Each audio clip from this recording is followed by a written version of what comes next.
فريق عطاء الخير دولة الكويت 1444 هجري في توزيع التمور على مخيمات النازحين السوريين في الشمال السوري. بارك الله بعطاء الخير، بارك الله بأهالي الكويت على وقوفهم المتواصل بجانب أهلهم المستضعفين في مخيمات الشمال السوري، وجزاهم الله عنا كل خير.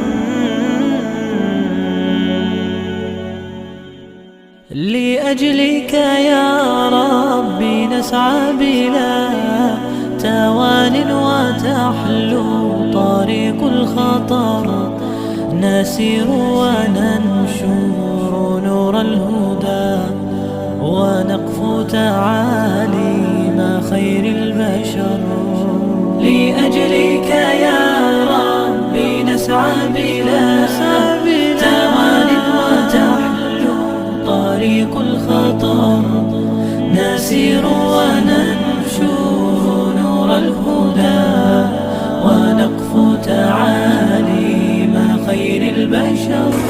نشكر فريق عطاء الخير من دولة الكويت على تقديم التمور لمخيمات الريف الشمالي، وجزاهم الله كل خير وبارك الله بجهودكم، والله يجزيكم كل خير ويعطيكم ألف عافية. إلى الله ندعو بلين وكم به تنجلي رائعة الصور، وتهمي سحائر